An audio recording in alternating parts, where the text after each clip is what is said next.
the development of Singapore Tamil theatre and also, so if I need to talk about the Tamil theatre development, I have to start from 1930s.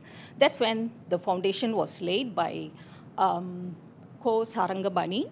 He was the founder of the Tamil Murasu, right now the only newspaper we have now. And he was a quite activist.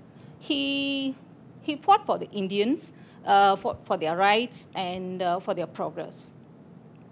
In the 1930s and 35s, during that time, we know all the migrants, when they came, they brought in with them the culture, their custom. But there were also discrimination among them under the name of caste, superstition, and also discrimination against female. You know, the widow remarriage is not allowed, and child marriage is allowed, and all these things. And he found all these social illness pulling them down, and they couldn't progress. So what he did was he started a movement called Social Tamil Reform Association. So he started that association, and then how to reach the people? The easy way is through entertainment, and that's when they started staging plays targeting these social illness, these social issues. And one of our pioneer, our literary pioneer, Palnivelu, he was very much into this association, and he was an activist. He wrote a lot of plays targeting only these issues. So they staged many plays during that time. Then we move on to 50s and 60s. That's when we see very good progress in this. Many associations were formed, over 50, 60 associations individually, and they were started doing their own, staging their own plays. One of the association was Rational Dramatic Troupe by S. Bharathan. He's one of our pioneer and cultural medallion. You will see his interview and also some of his works in Nora. Just now my colleague showed you. After that, in 70s and 80s, they found that all these when they act individually, there was a financial constraint, and also they couldn't continue further.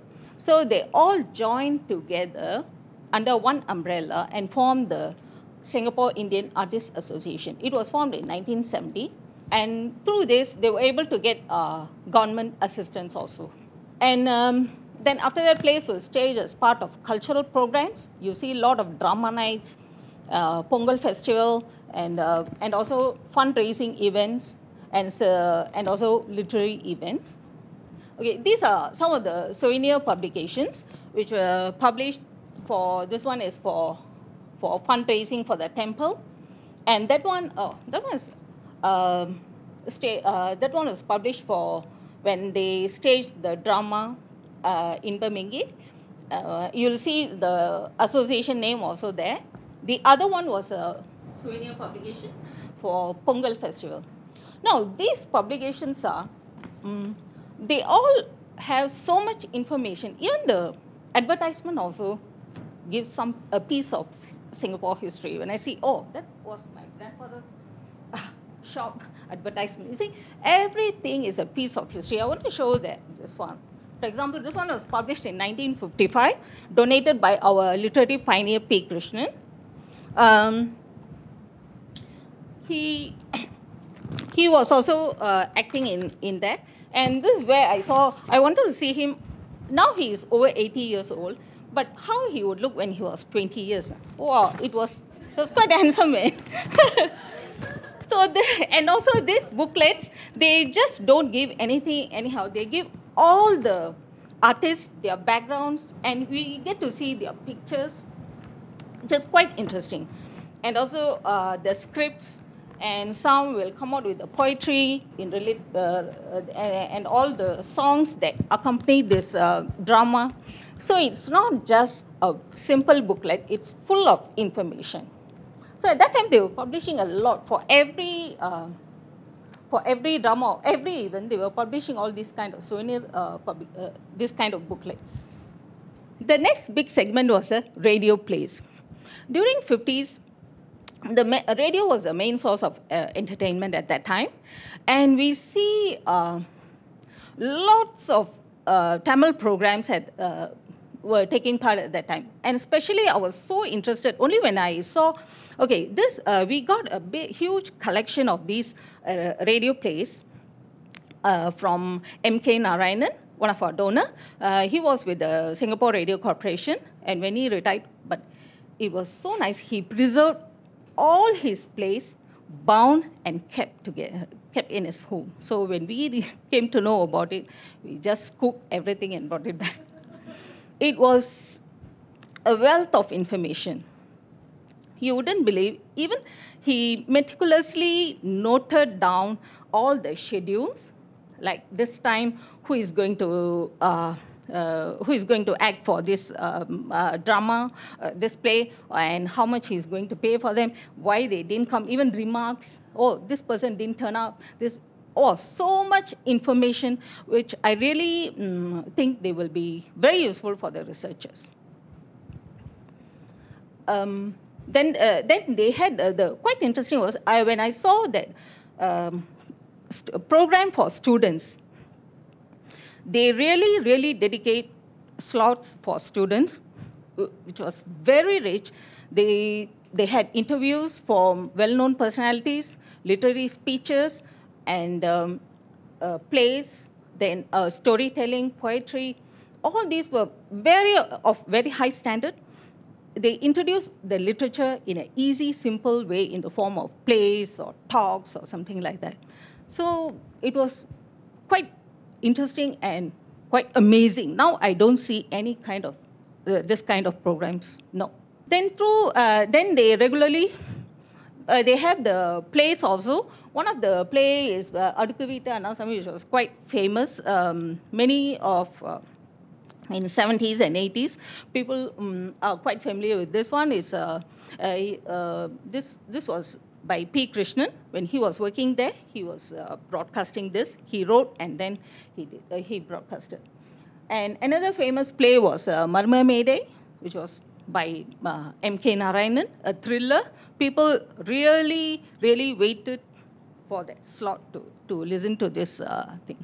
And he has donated the scripts of all the thriller, and currently we have with us now.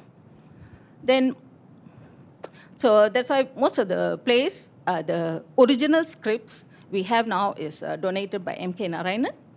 And also Mr. Arun Mailanan also has donated the writer is M. Arasu.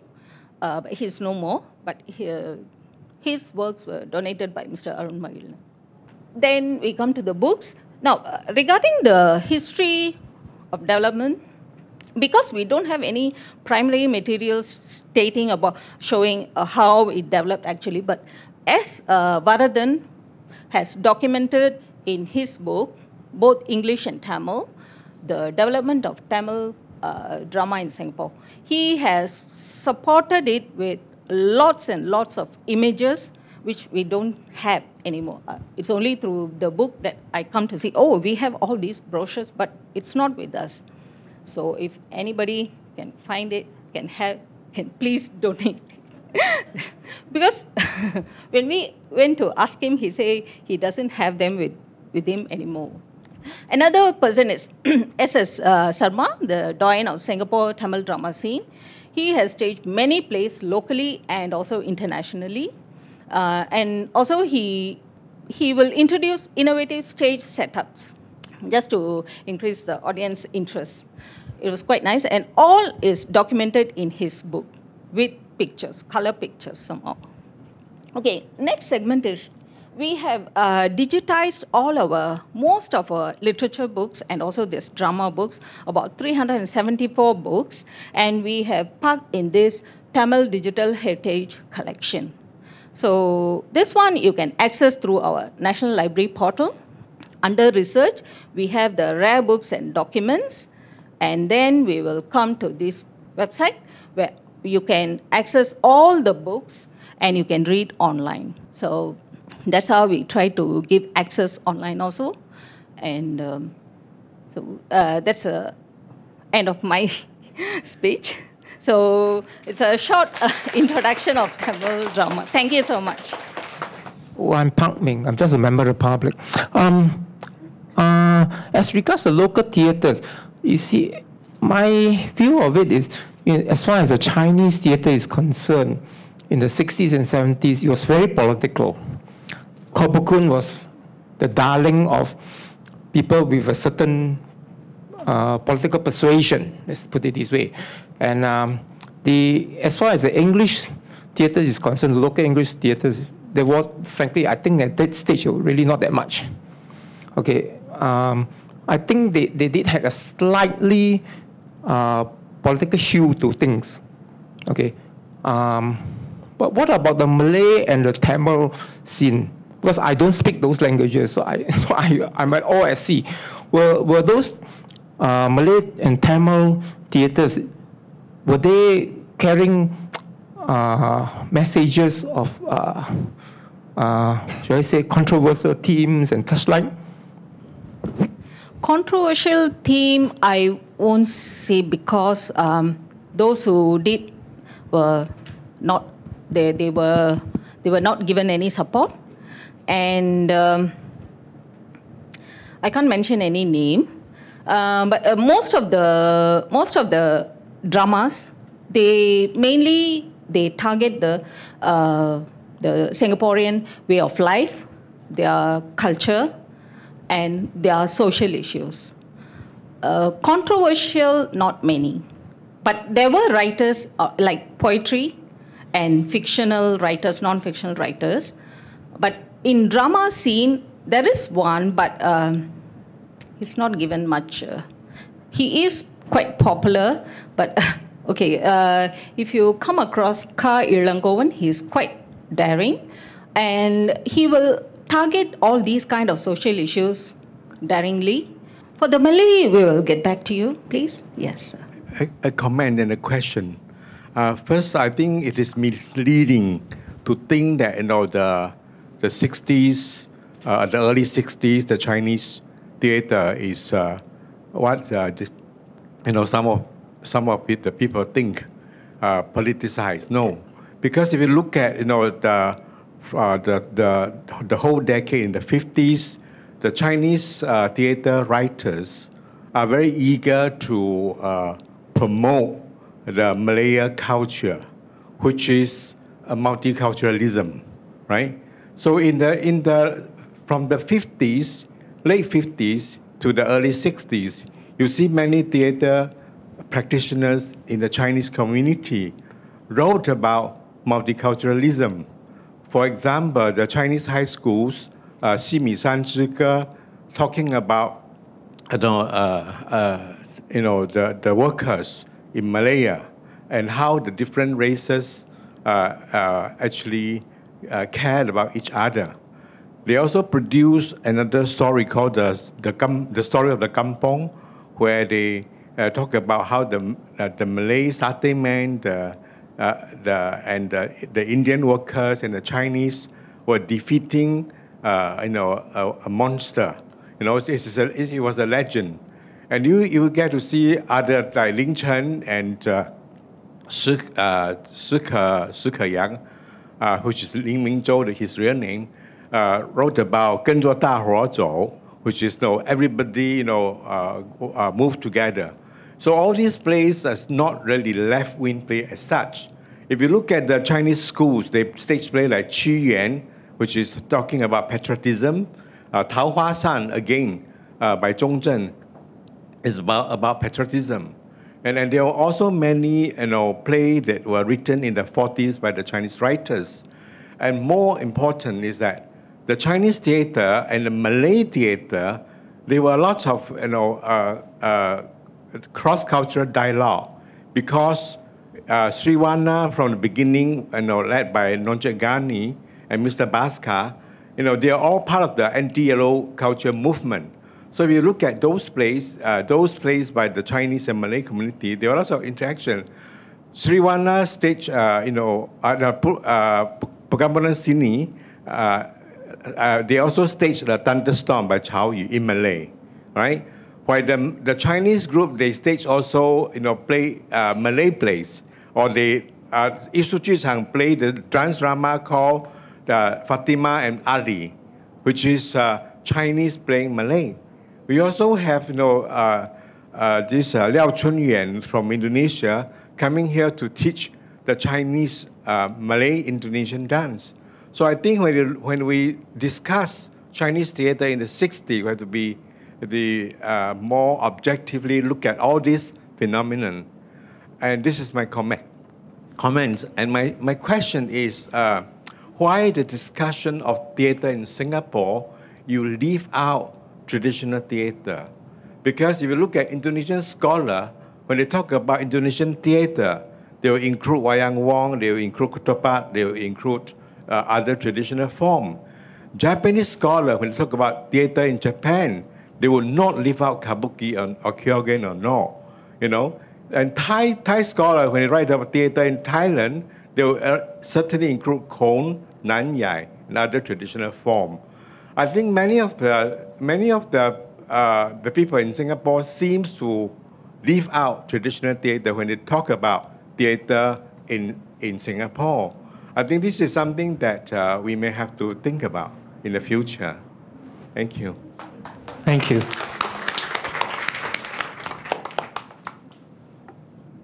I want to thank you for your very good comments, and you must leave us your name and email address so that we can look for you. Really, this talk is a lot more about the primary materials available in the National Library, but I think that you have really highlighted to us the collection gap. Perhaps we need to start collecting on traditional theatre in Singapore as well. So if you have any donations, please, this way, please, this way, okay? But I think you gave us some really good comments, and that's the beauty about looking at primary documents, because we can actually piece together and argue with each other and kind of figure out, like, when we talk about theatre in Singapore, which slides are we talking about? Because obviously it's a continuum. And anything to do with advocating a certain ideology has certain political elements in it. So thanks very much. It's really amazing. Hello, my name is Kwa Seok Hui, retired teacher. Nice. This is a question for Nadia. Nadia, retired teacher. I'm just wondering if Center 42, which is also a repository for local English theatre, Yes. Whether you are in a way duplicating work done by them. That's one point. The second point concerns what this gentleman has said about a political place. I guess we have to strike a balance between, ultimately it's just striking a balance, just that. And the third thing about traditional plays, I guess for us, here in Singapore, when we talk about traditional plays, we have to consider, the historical background, and I guess that's a bit tricky. Okay, right? I've not thought through my thoughts. I'm very sorry about that. That's all. Okay, thank you. Thank you. Maybe I can address the first question. So I think part of the, in terms of duplicating of work, so Center 42 had just started a few years ago. I'm not sure if many of you are familiar. They're actually located very near to us. So they're starting to digitize some of the ephemera that they've had. I think one thing I can share is that we started digitizing a bit earlier. And also, I guess, in terms of resources or collection, we might have a bit more right now. They have also digitized it. It's available for public as well. In terms of duplication, I guess it's something that we can work with them in terms of to avoid any duplication. Again, it's in terms of the collection that the collection between both of us might be a bit different as well. Yeah. So in terms of manuscripts, they might not have manuscripts. I understand that do have quite a lot of brochures that theatre companies have deposited with them, pamphlets as well. Yeah. So that's what we can. I think we're not looking to duplicate. I think that's a waste of resources, but we will work with them in terms of moving forward. Yeah. The second question was on no question. All right. Okay, sorry. Thank you. It appeared that I may have bestowed a most interesting repose with my ill-thought-through question. But do bear in mind this. You see, when you advocate a particular point of view, ideology, or even patriotism or racial harmony, that is political in nature. Why? Because politics is the management of human affairs. Political does not mean you must go grab power and be minister and set the government with the big top. No, it's management of human affairs. All right. Do we have any audio, oral history collections of any stage artists? Yes. Sorry. Yeah, we do have. You can go, my colleague showed you the National Archives Oral History, that website. So you can access and you can we have S. Varadan, now Palnivelu, those two from Tamil. You can find their interview. And S. Varadan interview also, you can find it in Nora. Do you have an interview of Mr. P. Krishnan? P. Krishnan also, yes, we have.